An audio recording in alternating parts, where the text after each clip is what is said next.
বিসমিল্লাহির রহমানির রহিম। আমার প্রিয় দেশবাসী, ভাই বোনেরা, আপনজনরা, সড়ক যোদ্ধারা, সবাইকে আমার অন্তরের অন্তঃস্থল থেকে অনেক অনেক শুভেচ্ছা জানাচ্ছি, ভালোবাসা জানাচ্ছি।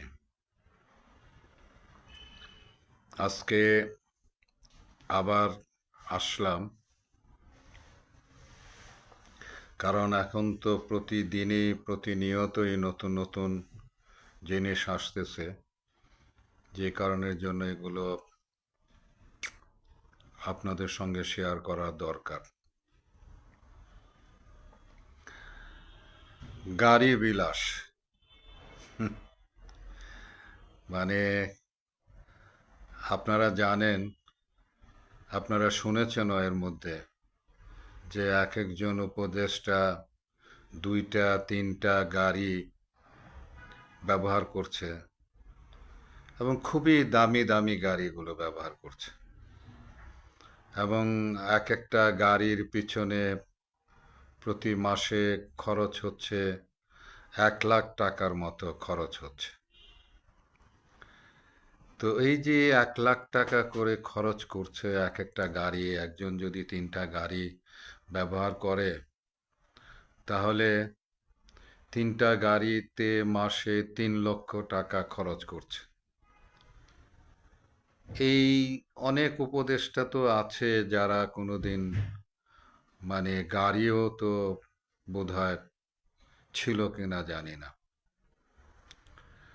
তো সেই জায়গায় তিনটা দুইটা গাড়ি, এবং সেই গাড়িগুলো আবার নিজেরা একটা ব্যবহার করছে, বাকিগুলো তাদের আপনজন আত্মীয় স্বজন তারা ব্যবহার করছে। এ কি অবস্থা ভাই! আমরা তো ভাবছিলাম যে এরকম ভাবে দেশে দুর্নীতি বন্ধ হবে, দুর্নীতি হবে না, সেই জায়গায় বরঞ্চ দুর্নীতি বন্ধ হবে। কিন্তু কোথায় দুর্নীতি বন্ধ হচ্ছে?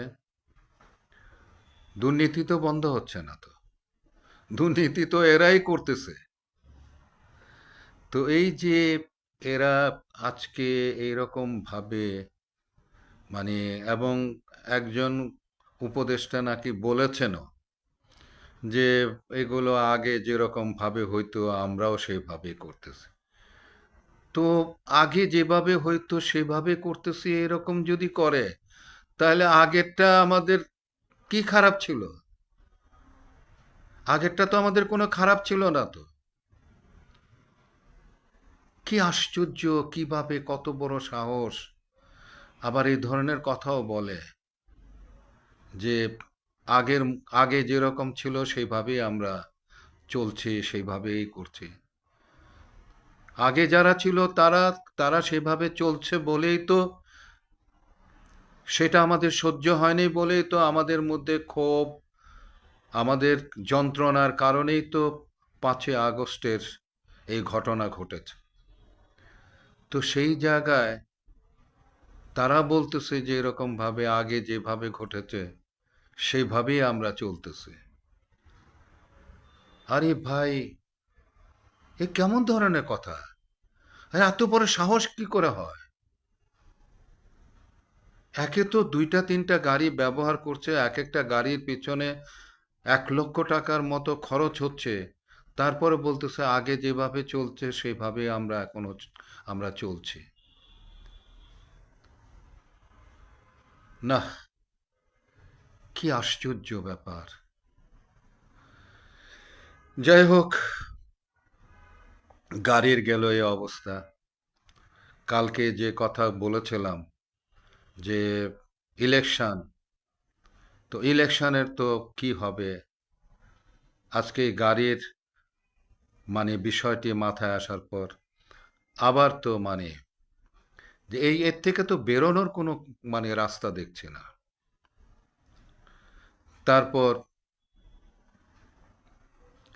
এই যে যারা সমন্বয়ক, তারা তো মানে যেভাবে তাদের পার্টি গঠন করছে, এবং ডক্টর ইউনূস তো নিজেই বলে দিয়েছে যে হ্যাঁ, তাদেরকে মানে সাহায্য সহযোগিতা করবে।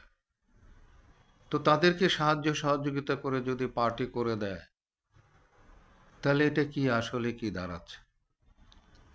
আর তারপরে যে উপদেষ্টারা আপনার গিয়া আইন শৃঙ্খলা পরিস্থিতি, মানুষের দুঃখ দুর্দশা, দ্রব্যমূল্য, এই সমস্ত জিনিসগুলো তারা নিয়ন্ত্রণ করতে পারছে না, সেই জায়গায় এই যে আপনার গিয়া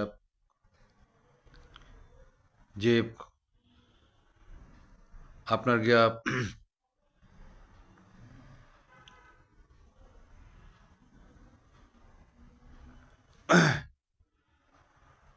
আমাদের যে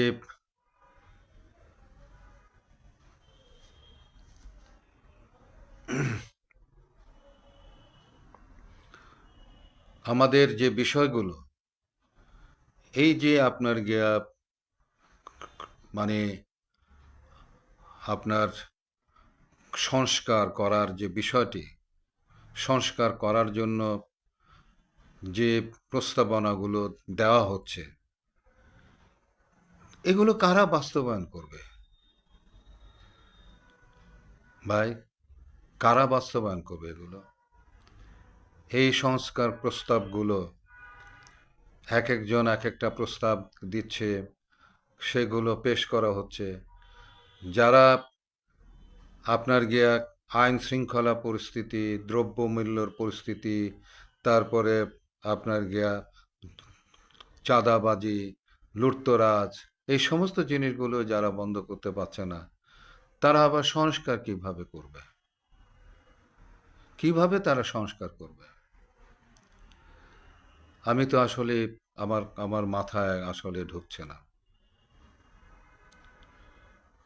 তো যাই হোক, মানে আমি সামনে খুব একটা ভালো কিছু দেখছি না। আজকে 5 তারিখ পার হয়ে যাচ্ছে। আজকে প্রায় আজকে 6 মাস পূর্ণ হলো। 6 মাস পূর্ণ হয়ে 7 মাসের মধ্যে পড়ল, এবং এর মধ্যে আমি দেখলাম যে একজন তো বলেছেন যে যত দ্রুত, বিশেষ করে মান্না সাহেব বলেছেন আর কি, যে যত দ্রুত ইলেকশন করে দিয়ে আপনারা চলে যান, আপনাদের মান সম্মান রক্ষা করে আপনারা চলে যান। কিন্তু ইলেকশন করে দিয়ে কি, ইলেকশন করে দিয়ে ওনারা চলে যাবে? ওনারা কি করবেন? কি ধরনের ইলেকশন করবেন তারা? মান সম্মান রক্ষা হবে তারা ইলেকশন করে দিয়ে চলে গেলে? আশ্চর্য লাগে আমার কাছে যে এরকম ভাবে প্রধান উপদেষ্টা আসলে কিছুই শোনেন না। উনি উনি যা ভাবেন উনি সেটাই করেন। কারণ হলো গিয়ে যে এই যে উপদেষ্টারা, কেউ কারো কোনো রকমের কোনো যোগ্যতা নাই, কোনো কিছু নাই, তারা এখনো পর্যন্ত বসে আছে, এবং তাদেরকে নিয়েই ডক্টর ইউনূস সাহেব এই রাষ্ট্র পরিচালনা করছেন। আমি যেটা মনে করি যে ইলেকশন যদি সঠিকভাবে করতে হয়, তাহলে কিন্তু আপনার গিয়া সাকওয়াত সাহেবকে কিন্তু এখানে কিন্তু আনতে হবে। কিন্তু ইলেকশন পরিচালনা করার তার অভিজ্ঞতা আছে, পুরনো অভিজ্ঞতা আছে। সেই অভিজ্ঞতাকে কাজে লাগিয়ে অন্তত সাকওয়াত সাহেব যদি এই জায়গাটার মধ্যে আসে, স্বরাষ্ট্র মন্ত্রণালয়ের মধ্যে আসে, তাহলে আমার মনে হয় যে অনেকটা ভালো হবে। আর এখনো বলছি, এখনো আপনার প্রধান উপদেষ্টা, আপনার এখনো সময় আছে। এই অযোগ্য যারা আছে, অযোগ্যদের আপনি বের করেন, বের করে দিয়ে যোগ্য মানুষগুলোকে এবং ইয়াং জেনারেশনকে এখানে প্রমোট করেন। যারা অন্তত এনার্জেটিক যারা হবে, তাদেরকে আপনি প্রমোট করেন। যদি আপনি এটা প্রমোট যদি না করেন, তাহলে কিন্তু আপনি এই যে সারা জীবনের জন্য কিন্তু যে মানুষ আপনাকে যে সমর্থ দিয়েছে, আপনাকে যে সমর্থন দিয়েছি আমরা, এইরকম সমর্থন, এইরকম একটা মানে রাষ্ট্রপ্রধান এর আগে কিন্তু কাউকে কিন্তু দেওয়া হয় নাই কিন্তু। আপনি এত কিছু পাওয়ার পরও আপনি যদি কিছু না করে যেতে পারেন, আপনি যদি অন্তত ইলেকশনটুকু যদি ভালো করে না দিয়ে না করে যেতে পারেন, তাহলে সারা জীবন কিন্তু এই বাঙালি জাতি আজকে দেখছেন তো, কাউকে কিন্তু কেউ কিন্তু ক্ষমা করে না কিন্তু, কাউকেই ক্ষমা করে না কিন্তু বাঙালি জাতি, আপনাকেও ক্ষমা করবে না। তো যাই হোক, গাড়ি বিলাস, হ্যাঁ, হায় রে গাড়ি বিলাস, এটা বন্ধ করেন। গরিব মানুষের টাকা, মানুষ চলতে পারছে না, তাদের টাকা এরকম ভাবে নষ্ট করেন না। আপনাদেরকে বলছি এগুলো বন্ধ করেন। 3টা করে গাড়ি,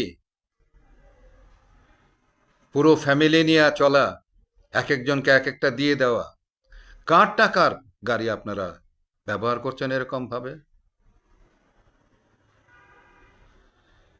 ইয়া আল্লাহ, তুমি আমার দেশটাকে তুমি রক্ষা করো আল্লাহ, এই দেশের মানুষগুলোকে তুমি রক্ষা করো আল্লাহ, এইসব দুর্নীতি থেকে, এই দুর্নীতিবাজদের হাত থেকে আল্লাহ তুমি আমাদেরকে রক্ষা করো।